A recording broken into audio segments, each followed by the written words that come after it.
Bismillahirrahmanirrahim. Assalamualaikum warahmatullahi wabarakatuh. Kembali lagi di Bapak Fahmi Channel. Pada kesempatan kali ini Bapak Fahmi ingin membahas tentang tanda-tanda seseorang yang telah dimasuki ataupun telah terisi di tubuhnya itu khodam pendamping atau khodam penjaga. Nah, bagaimana keseruan pada pembahasan pada video kali ini? Tonton video sampai selesai agar sahabat BFC semuanya tidak salah paham, dan jangan lupa untuk klik tombol subscribe terlebih dahulu, lalu tekan tombol like, komen, dan share agar BFC terus berkembang dan dapat upload video menarik lainnya. Oke, libas.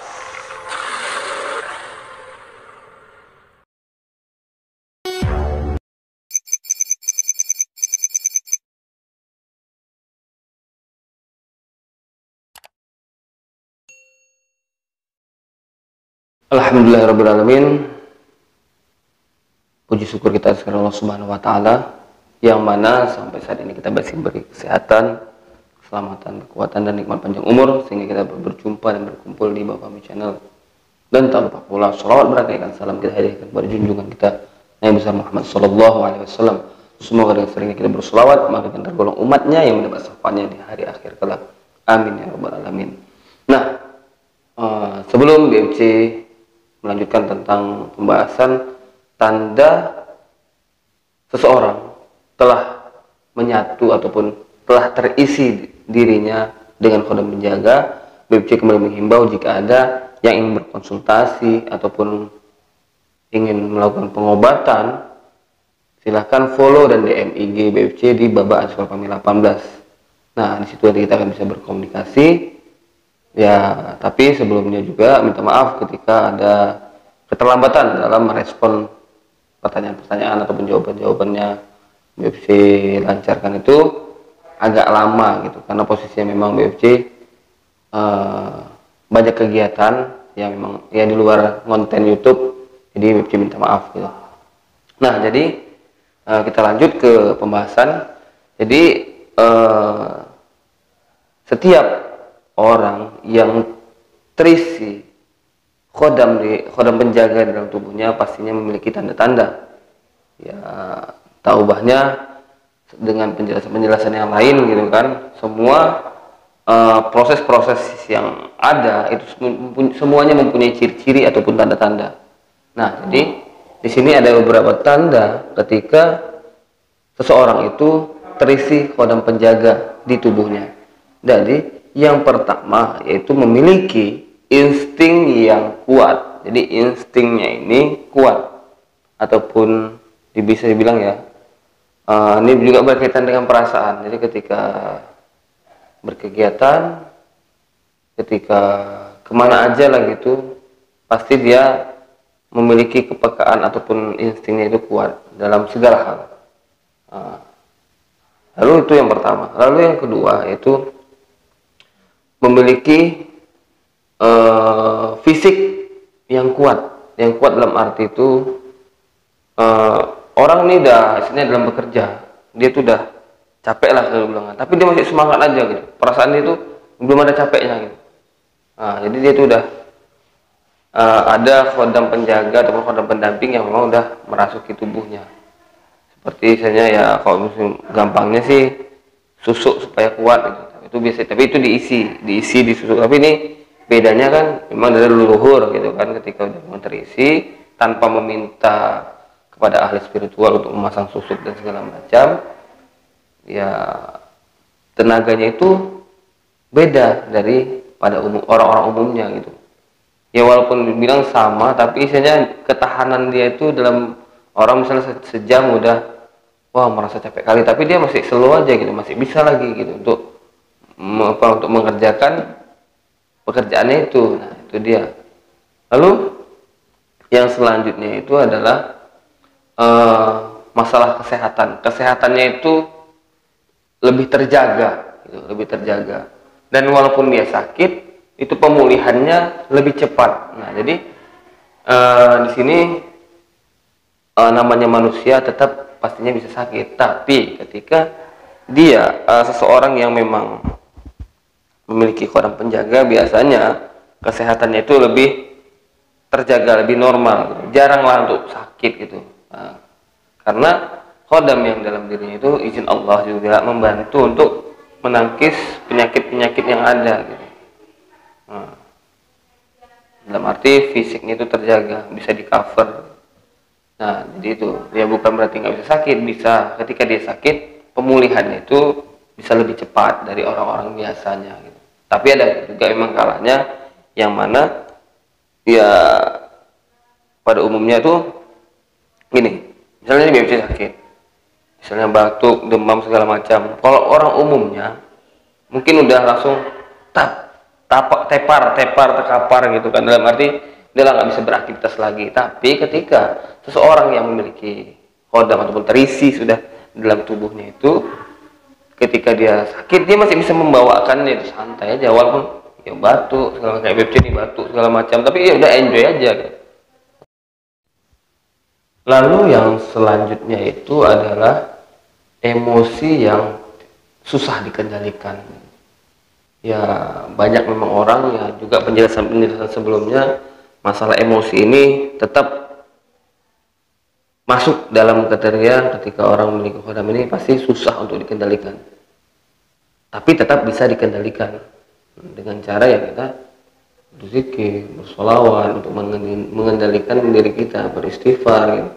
Bahwasanya kalau marah itu tidak baik gitu, bahwasanya itu memang ada hal negatif yang dibawa oleh khodam itu, jadi kita harus bisa mengendalikan dia, meredam. Jadi untuk poin ini ya seringlah dijelaskan ya, bahwasanya emosi itu memang setiap orang pasti punya emosi, dan ketika ada khodamnya maka emosinya bisa lebih gitu. Tapi ketika orang bisa mengendalikan ini berarti dia sudah hampir bisa dibilang ya bisa lebih apalah, naik tingkatan lah kita bilang gitu, karena dia udah bisa mengendalikan emosinya gitu. Nah lalu yang selanjutnya itu adalah dia lebih peka terhadap lingkungan sekitar. Dalam arti pekanya itu baik dalam segi apa namanya sosial maupun segi gaibnya gitu. Contohnya sosial gitu kan, dia wah ini orang ini dipandanginya seseorang, tapi itu perlu, kayaknya oh ini perlu bantuan, dibantunya. Dia peka lihat kondisi sekeliling, apa yang harus dia lakukan. Dan itu yang sisi sosial lah kita bilang, yang nyatanya. Tapi yang gaibnya ini juga cukup gimana ya, membuat orang yang memang didampingi khodam ataupun orang-orang ahli spiritual itu kewalahan juga sih. Kalau saya pribadi memang merasakannya gitu bahasanya, kewalahan. Kenapa? Ketika kita berpergian ke suatu tempat yang memang belum kita pernah datangi, ataupun kita pernah datangi tapi memang kita nggak orang situ, nggak asli situ, nggak asli daerah itu. Dan ketika datang, mereka tahu bahwasanya kita ini bukan orang-orang yang pada umumnya gitu. Ada yang sudut pandang yang berbeda gitu.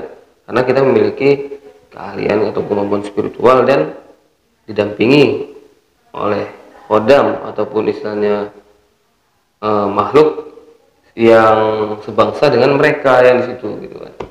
Jadi ketika kita ke situ, pastinya namanya kita orang asing, mereka tuan rumah, ya ketika tidak ada kecocokan pasti ada berbenturan gitu. Ataupun apalagi tuan rumah itu memang tipikal yang negatif, dia kan pasti menantang, siapa kamu datang ke daerah ini tanpa izin, tanpa apa segala macam. Itu yang merasakan komunikasi kita gitu kan, memang kalau paham komunikasi. Tapi kalau tidak paham, maka akan ada reaksi pada tubuh, baik itu sesak, pusing, mual gitu. Karena ini pengalaman itu juga ketika ke daerah, itu daerah pegunungan, kita bilang di sini kan, ke pegunungan, kita bilang ada kegiatan pemerintahan untuk apa namanya, kegiatan pembinaan. Lalu seiringnya perjalanan pulang kita singgah ke suatu tempat gitu, ya memang untuk rekreasi, di sambil menghilangkan penat, turunlah ke lokasi itu memang air terjun gitu kan. BFC pura-pura ya pura-pura tidak tahu lah gitu bahwasanya memang di situ banyak sekali makhluk-makhluk yang memang tidak nampak oleh mata zahir kita gitu. Jadi ketika merasa ya pura-pura bodoh lah bahasanya gitu kan, pura-pura kita nggak tahu, tapi mereka tetap melakukan tindakan yang tidak kita inginkan. Mereka menyapa dengan cara yang tidak enak lah gitu. Maka ada reaksi pada tubuh BFC, yaitu merasakan sesak di dada, pusing, mual. Jadi ini kalau BFC biarkan gitu kan, posisinya ini di maksudnya agak ke hutan gitu, ke hutan air terjun agak di hutan, tapi memang sudah ditata, maksudnya ada jalannya, ada apa, memang udah untuk wisata. Dan untuk nanti kalau BFC biarkan, BFC bisa lemes gitu kan, dan mau naik susah. Jadi mau nggak mau BFC juga mengeluarkan gitu kan, mengeluarkan dalam arti misalnya untuk mengcover energi mereka gitu. Begitu BFC mainkan, misalnya ya kita bilang zikir, BFC mainkan, naikkan, tetap mereka pun merasa bahwasanya ini apa namanya, mungkin nggak bisa lah mereka untuk mengganggunya karena memang udah ada covernya, ada bentengnya. Nah jadi disitulah BFC langsung merasa nyaman, nggak ada lagi namanya itu sesak ataupun yang lain-lainnya gitu. Langsung BFC melakukan perjalanan bersama teman-teman gitu, dan sampai pulang ya aman. Jadi itulah contohnya bahwasanya ketika memiliki khodam ataupun terisi khodam di tubuh kita, maka akan ada resikonya juga lah gitu.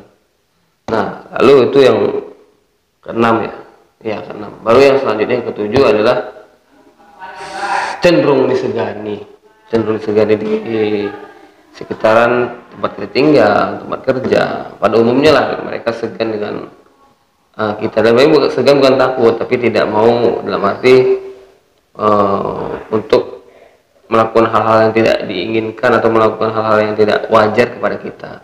Nah jadi mungkin itulah yang bisa BFC sampaikan kepada sahabat BFC semuanya tentang ciri-ciri atau tanda-tanda orang yang telah terisi khodam penjaga di tubuhnya. Nah jadi BFC lebih kurangnya minta maaf jika ada kesalahan dan omongan yang tidak sesuai. BFC minta maaf kepada sahabat BFC semuanya, dan kepada Allah BFC minta ampun. Akhirul kalam, assalamualaikum warahmatullahi wabarakatuh.